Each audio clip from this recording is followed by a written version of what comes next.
So something really important to me when I'm coaching youth athletes is striking a really good balance between actual really like hard training, difficult training that teaches them something and gameplay. And the reason that this is important is because realistically they need both. They need both for a couple of reasons. Number one is just engagement, okay? It is really, really hard to keep kids and adolescents, and look, to be honest, even adults, engaged in training over a really long time, especially when it's not necessarily their favorite thing, right? I love training and potentially you do too, but it's really important to understand that not for everyone is it their most favorite part of their week. The second reason that it's really important is because play actually provides something different to them than what our traditional training does. At the end of the day, the goal of training for pretty much anyone is to provide something that their sport cannot. To provide something that their life in general cannot, right? Like the reason that we train so that we can garden better is because gardening itself is not going to make you healthier, it's not going to make you more fit so that you can do more gardening, right?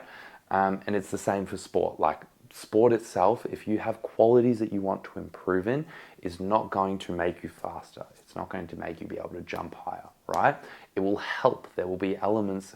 It's essentially sprint training. It's essentially jump training in the most specific sense, but it is not going to provide everything that you need to do that. And if we are trying to provide everything that we need to outside of the gym, then providing some level of movement exploration is important. And those are the main two reasons, right? So we want to be engaging and we want to make sure that we can provide movement exploration, provide the things that they can't do in their sport. So then how do we strike this balance and what do we mean by play, okay? So, and what do we mean by training actually? So let's start off with the training component, right? Because that's the part that most people understand a little bit better. When we talk about the training component, we're talking about specifically being able to improve certain qualities based off of certain movements, okay? So when we first start with people, we always want to start with some level of fundamental movement patterns. We want to learn how to squat. We want to learn how to hinge, especially with adolescents who might not necessarily have hit their growth spurt yet, where we want to teach them how to coordinate these things around their body. So then once they do actually hit those markers that let them actually really improve those qualities a lot, or if they're already there, then once they actually get the technique, they're actually moving at like quite heavy weights, then we're going to be more productive when we're going to make change. We're going to actually affect change more quickly.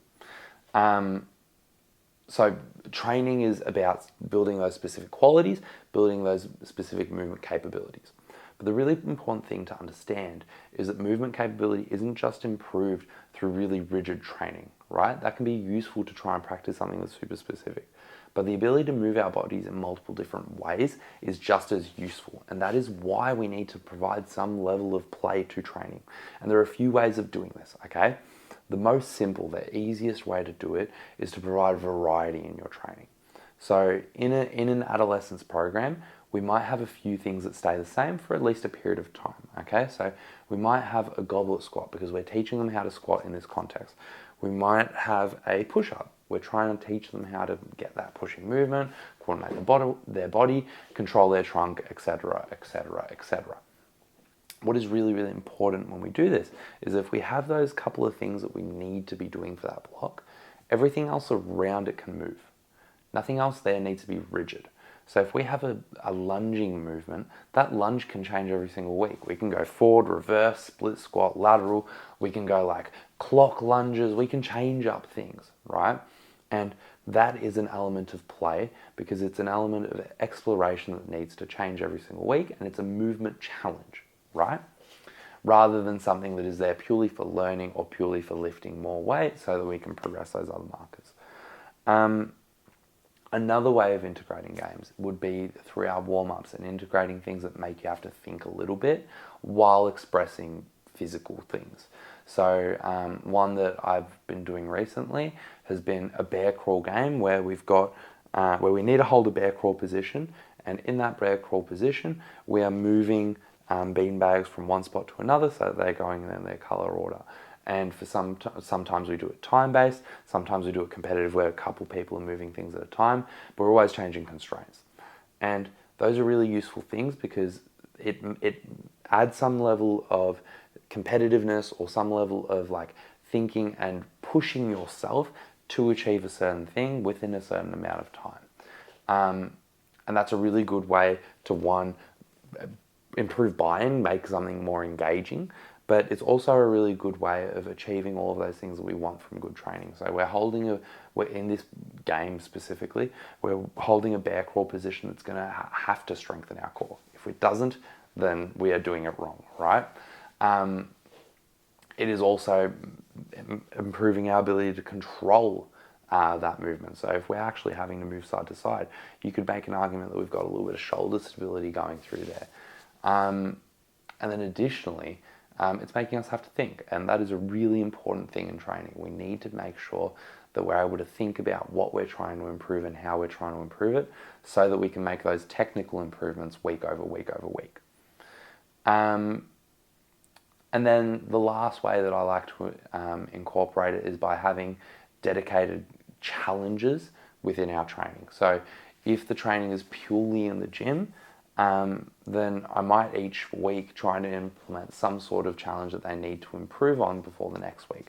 And this now, one, gives us an element where they might go and practice this at home, but two, it improves competitiveness amongst yourself. And that is a really important thing because that drives hard training. If we're in more of an athletic development context, maybe we're on the track, maybe we're out on the field, then those are times where we might lean into like group-based games or games where we're trying to like cover a certain amount of distance or whatever it is. And the more different constraints that we can put on, the better, because it is going to force the person to find a new movement pattern. It is going to force the person to find a new way of doing things.